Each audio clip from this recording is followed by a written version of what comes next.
بسم الله الرحمن الرحيم إنا أعطيناك الكوثر فصل لربك وانحر إن شانئك هو الأبتر صدق الله العلي العظيم.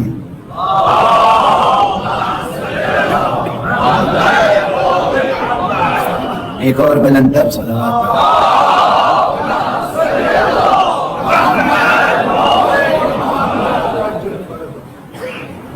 آج ایک لحاظ سے دیکھا جائے تو اس کائنات کی سب سے بڑی عید ہے.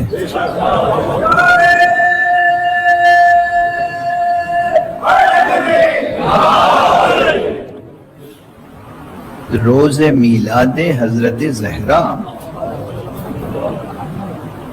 اس کی عظمت، اس کی حرمت، اس کی برکت، اس کی سعادت، اس کی نورانیت عام انسانوں کے ذہن میں آ نہیں سکتی ہے. ایک محدود ذہن میں لامحدود عظمتوں کا تصور بھی نہیں سما سکتا. میلاد زہرا، میلاد ام ابیہا. بعض چیزیں ایسی ہیں کہ جو انسان کے پرسپشن میں یا انسان کے کمپریہنشن میں آ نہیں سکتی، مگر یہ کہ اس کا انکار بھی ممکن نہیں ہے. انکار بھی ممکن نہیں ہے. بالکل ایسے ہی کہ جیسے میں اکثر عرض کرتا ہوں حضرت حق سبحانہ و تعالیٰ کے وجود اور اس کی وحدانیت کے تعلق سے آج کل پوری دنیا میں الحاد کو پھیلایا جا رہا ہے. الحاد، ایتھزم، نہیں ہے کوئی خالق، نہیں ہے کوئی رب، نہیں ہے کوئی معبود. یہ خاص طور سے آج کل اس ملک سے پھیلائی جا رہی ہے بات جس ملک کی کرنسی پہ لکھا ہوا ہے In God we trust.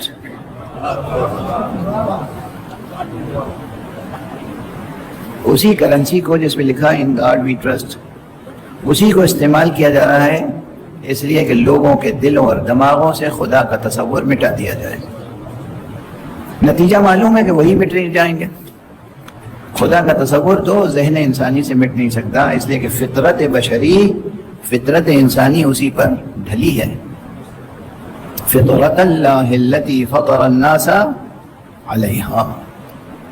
میں اس جوان نسل سے اکثر یہ کہتا ہوں کہ دیکھو، خدا وہ زندہ حقیقت ہے جس کا انکار ناممکن ہے، بس اعتراف مشکل ہے. انکار ناممکن ہے. کوئی عاقل، کوئی سلیم الفکر، کوئی سلیم الطبع، کوئی سلیم القلب، کوئی فطرت اولیہ پر قائم رہنے والا، فطرت پاکیزہ پر رہنے والا کوئی شخص اللہ کا انکار نہیں کر سکتا. ہاں یہ بھی ضرور ہے، انکار تو نہیں کر سکتا مگر اعتراف بھی مشکل ہے، آسان نہیں ہے. یہ بہت ہی ڈیبیٹیبل اور بہت ہی ڈسکشنز کو پھیلانے والی بات ہے. ہر اسٹوڈنٹ، ہر ذہین آدمی اپنی جگہ سوچتا رہے گا کہ میں کیا عرض کر کے جا رہا ہوں. انکار ناممکن ہے مگر اعتراف بھی مشکل ہے، اور دونوں سطح پہ مشکل ہے. عقلی سطح پہ بھی مشکل ہے، عملی سطح پہ بھی مشکل ہے. یہ الگ بحث ہے. وقت نہیں ہے کہ میں اب اس چیز کو آگے بڑھاؤں. دوسری جگہوں پہ میں تفصیل سے یہ مطلب بیان کر چکا ہوں. جس طرح اللہ سبحانہ و تعالیٰ کا انکار ناممکن ہے مگر اعتراف مشکل ہے، اسی طرح سرکار رسالت مآب حضرت ختمی مرتبت محمد مصطفیٰ صلی اللہ علیہ وآلہ وسلم کی عظمتوں کا ادراک ناممکن ہے اور ان کی نعت خوانی مشکل ہے. بہت مشکل ہے، آسان تھوڑی ہے. توصیف پیغمبر کوئی آسان کام ہے؟ بہت مشکل ہے. اور اسی طرح عظمت اہل بیت مصطفیٰ صلی اللہ علیہ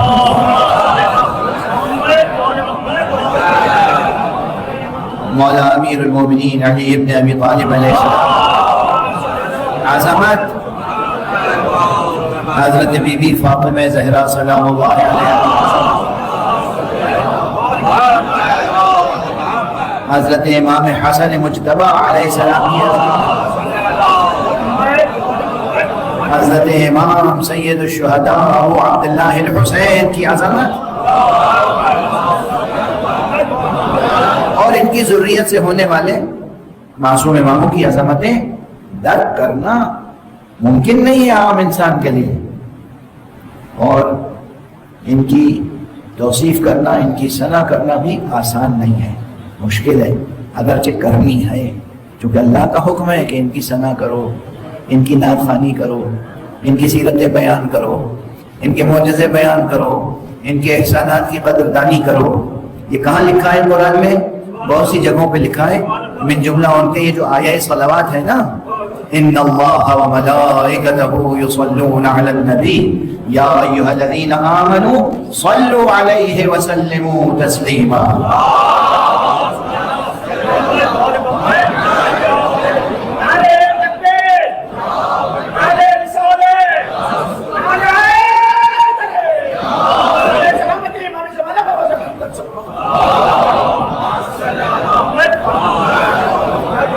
اس آیت میں صرف یہ تھوڑی بتایا گیا ہے کہ تم اللہم صلی علی محمد وآل محمد پڑھتے رہو، اس آیت میں بہت سے مطالب ہیں۔ یہ آیہ صلوات جو ہے فقہی نقطہ نظر سے، یعنی فن استدلال احکام شرعیہ کے نقطہ نظر سے اس آیت میں بہت سے احکام ہیں، جس میں سے ایک حکم صلوات پڑھنا ہے، ایک حکم اسی کے اندر پوشیدہ ہے کہ ان کی سیرت بیان کرو، ان کی ثنا کرو۔ یہ جو شعراء ہمارے قصیدے پڑھتے ہیں، نعتیں پڑھتے ہیں، منقبت پڑھتے ہیں، کہاں ہے حکم شرعی کہ نعت کہو، منقبت کہو، قصیدہ کہو؟ کوئی مجھ سے پوچھے؟ اس آیت میں حکم ہے۔ کیسے حکم ہے؟ اب ارادہ کچھ اور پڑھنے کا تھا، اب یہ بات آ گئی زبان پہ تو اسے پورا کر دوں۔ ماشاءاللہ علماء تشریف فرمائے، میں ممنون ہوں ان کی محبتوں کا۔ علی پور میں بھی اور یہاں میسور میں بھی ہمارے برادر عزیز القدر جناب حجت الاسلام والمسلمین مولانا دلاور حسین صاحب، جو البلاغ فاؤنڈیشن کے صدر ہیں، ہمارے برادر عزیز القدر حجت الاسلام والمسلمین مولانا مدبر صاحب، جناب حجت الاسلام والمسلمین مولانا محمد علی صاحب، اور ہمارے میزبان جنہوں نے اپنی محبت کی ڈور میں باندھ کے ہمیں لندن سے یہاں تک کھینچ کے پہنچا دیا۔ میر ضامن عباس صاحب جو اس وقت یہاں نہیں ہیں، میر کریم عباس، میر عزت علی مرحوم کے فرزندان، محمد عرفان صاحب تو میرے ساتھ ساتھ ہیں یہاں بھی۔ پروردگار ان سب کو جزائے خیر عطا فرمائے۔ میں ان کی محبتوں کا ممنون ہوں۔ آج کوئی پروگرام محفل کا پہلے سے نہیں تھا، مگر جب آ گیا اور آپ حضرات نے محفل منعقد کی تو بھی ذہن میں کچھ اور تھا عرض کرنے کے لیے، مگر اب یہ بات آ گئی زبان پر۔ یہ علماء ہیں تو وہ جو حوزوی انداز ہے سوچنے کا، حوزہ علمیہ میں احکام ثابت کرنے کے اوپر سب سے زیادہ زور ہوتا ہے۔ سب سے زیادہ زور کس بات پہ ہوتا ہے؟ کہ انسانی زندگی کے مسائل کو سمجھا جائے اور ہر مسئلے کا حکم الہی دریافت کیا جائے۔ حوزہ علمیہ کا کام یہ ہے، فقہ کا کام یہ ہے۔ ایک بات اور عرض کر دوں، جوانوں کو یاد رہ جائے گا، یہ میسور کا مجمع ہے ماشاءاللہ۔ ویسے تو اویئرنیس ہر جگہ بڑھ رہی ہے، لیکن میں سمجھتا ہوں ساؤتھ انڈیا میں اویئرنیس زیادہ ہے، اور ہمیں آپ سے بہت امیدیں ہیں، جوانوں سے بہت امیدیں ہیں، بچوں سے بہت امیدیں ہیں۔ جوانوں سے بہت امیدیں، یہ کہنے کا مطلب یہ نہیں ہے کہ بزرگوں سے امیدیں ختم ہو گئی ہیں، بزرگوں سے بھی امیدیں ہیں، بہت امیدیں ہیں، لیکن ظاہر ہے کہ جوانوں سے امیدیں زیادہ ہیں۔ آپ کے علم میں اضافہ ہونا چاہیے، آپ کی بیداری میں اضافہ ہونا چاہیے، آپ کی اویئرنیس میں اضافہ ہونا چاہیے۔ جب تک علم نہیں بڑھے گا جھگڑے بھی نہیں مٹیں گے آپس کے۔ جہالت جھگڑے پیدا کرتی ہے، علم کی روشنی جھگڑوں کو مٹا دیتی ہے، علم کی روشنی جھگڑوں کو مٹا دیتی ہے۔ تو علم حاصل کریں۔ اب میں ایک بات کہوں، فقہ اور فقیہ سمجھ میں نہیں آتا لوگوں کو، مشکل ہے ہر جگہ۔ یہ فقیہ کیا چیز ہے، مجتہد کیا چیز ہے، عالم دین کیا چیز ہے؟ ہمیں ضرورت نہیں ہے فقہ کی، فقیہ کی، مجتہد کی، یہ چل رہی ہے نا ہر جگہ سے۔ بس 10 سے زیادہ جوڑ کے 2 جملے کہوں گا چھوٹے چھوٹے۔ اس دنیا میں دیکھو آج کل کالجز میں، یونیورسٹیز میں بہت سے کورسز کہلاتے ہیں مینجمنٹ کورسز، ہوتے ہیں نہیں؟ ہر فن میں ایک تو ہوتا ہے ڈاکٹر، MBBS کر لیا، MD کر لیا، FRCS کر لیا، ہارٹ اسپیشلسٹ بن گیا، کڈنی اسپیشلسٹ بن گیا، لیور اسپیشلسٹ بن گیا، وغیرہ وغیرہ وغیرہ، کوئی سرجن بن گیا، کوئی انٹرنل میڈیسن میں۔ یہ ڈاکٹر بن جانے کے بعد بھی ہاسپٹل نہیں چلا سکتا۔ اگر ایک پورا ہاسپٹل چلانا ہوگا تو ہاسپٹل مینجمنٹ کے کورس الگ ہوتے ہیں، ٹھیک ہے؟ ہوٹل یہاں مسافر آتے ہیں، ٹھہرتے ہیں، چلے جاتے ہیں، زمین آپ کی، بلڈنگ آپ کی، کمرے آپ نے بنا لیے، سب کچھ کر لیا، آپ ہوٹل چلا نہیں سکتے جب تک کہ کوئی ہوٹل مینجمنٹ کا ماہر ایکسپرٹ آ کے مینجمنٹ نہ چلائے۔ بزنس MBA کرتے ہیں، نہیں بچے کرتے ہیں، یہ کیا ہوتا ہے MBA؟ بزنس مینجمنٹ کورسز ہیں نا۔ اچھا BBA who, MBA who, bachelor of business administration, masters of business administration, یہ سب ہر فیلڈ میں ایڈمنسٹریشن ہے۔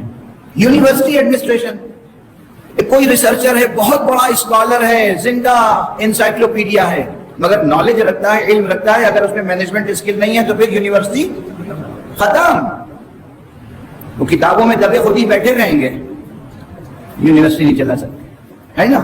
زندگی کے ہر شعبے کو مینجمنٹ کی ضرورت ہے۔ فقہ نام ہے پوری زندگی کے مینجمنٹ کا، پیدائش سے لے کے اور قبر تک، یہ جو ہے بلکہ قبر کے بھی بعد، اور پیدا ہونے سے پہلے سے مینجمنٹ شروع ہو جاتا ہے۔ سمجھ میں آ رہی ہے بات؟ کوئی پوچھے فقہ کیا ہے؟ فقہ زندگی کے مینجمنٹ کا علم ہے، جو اس دنیا میں آنے سے پہلے سے شروع ہو جاتا ہے اور اس دنیا کے جانے کے بعد تک ساتھ دیتا ہے، یہ فقہ۔ سمجھ میں آئی بات؟ تو ہر مسئلے میں یہ پہلے طے کرنا کہ مسئلہ کیا ہے۔ یقین مانیے بہت سی جگہوں پہ جھگڑے میں نے دیکھے، سب جھگڑ رہے ہیں، پوچھا کس بات پہ جھگڑا ہے، کہ یہی تو نہیں معلوم، جھگڑ بھی رہے ہیں اور یہ بھی نہیں معلوم کہ کس بات پہ جھگڑنا ہے۔ ہر مسئلے کو پہلے جسے کہتے ہیں تنقیح مسائل، تصویر مسئلہ، مسئلہ ہے کیا؟ فقہ میں جب بحث کرتے ہیں فقہاء مجتہدین تو کیا کرتے ہیں؟ مسئلہ کیا ہے پہلے یہ طے کرو۔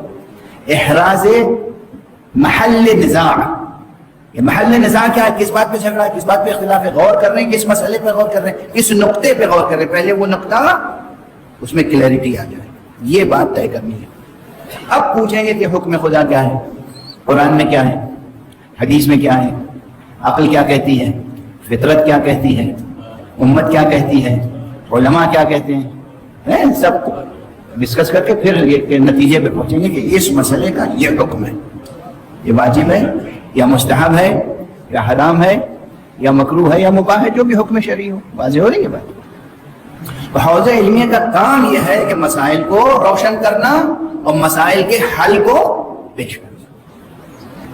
اب ہماری تو تہذیب اعضاء ہے، تہذیب بلا ہے، ہم تو جی ہی نہیں سکتے بغیر ذکر اہل بیت کے، اور ذکر اہل بیت کے الگ الگ طرز ہیں، طریقے ہیں۔ بھائی نثر میں بھی ذکر اہل بیت ہے، لکھ کے کتابیں، پروز کے علاوہ اوریٹری، اس کے علاوہ پوئٹری میں ہزاروں صنفیں ہیں، تو کہہ تو دیا ہم نے ہزاروں ہیں، کتابوں میں ہزاروں ملیں گی نہیں۔ مثلا قصیدہ ہے، رباعی ہے، مثنوی ہے، مسدس ہے، مثلث ہے، مخمس ہے، مربع ہے، قطع ہے، اصناف ہیں نا، فارمز ہیں، سب پوئٹری کا حصہ ہے. اب یہ پوئٹری کی شکل میں ہو یا نثر کی شکل میں ہو یا تقریر کی شکل میں ہو، حکم شرعی کیا ہے؟ حکم شرعی جب تک روشن نہ ہو کوئی کام نہ کرنا. حکم شرعی کیا ہے؟ رسول اللہ صلی اللہ علیہ وآلہ وسلم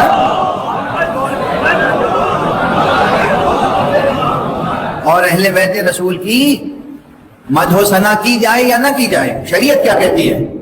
معلوم ہے نا، ایک طبقہ ہے ہمارے مسلمانوں میں بیچارہ، وہ اس پہ جھگڑتا رہتا ہے کہ کھڑے ہو کے سلام پڑھیں کہ نہ پڑھیں. السلام علیکم یا رسول اللہ کھڑے ہو کے کہیں یا بیٹھ کے کہیں؟ اگر کھڑے ہو کے کہہ دیا تو بعض لوگوں کے نزدیک کیا ہوا؟ غیر خدا کی تعظیم ہو گئی تو شرک ہو گیا. یہ جملہ کہیں یاد رہے گا آپ کی ذہانتوں کو کہ سپرد کرنا ہو یہ جملہ. توحید توحید توحید صرف ذات باری تعالیٰ کے لیے مخصوص ہے، باقی ہر جگہ آپ کو شرک ہی شرک کرنا ہے. سمجھے آپ؟ لفظ شرک مخصوص ہو گیا ہے، مگر میں مزاحاً اکثر کے دسترخوان پہ بیٹھتا ہوں تو اپنے دوستوں آئیے شرک فرمائیے، یعنی شرکت فرمائیے، شریک ہو جائیے، ہے نا.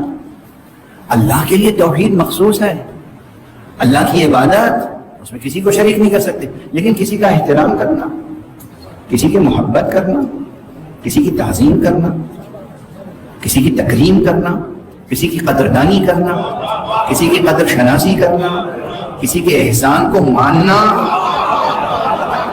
کسی کے احسان کے لیے شکر گزاری سے سر جھکا دینا، کسی کے احسان کے لیے منت احساس کرنا، منت گزاری کا، یہ فطرت انسانی کا تقاضا ہے اور یہ اللہ کو اللہ ماننے کا تقاضا ہے.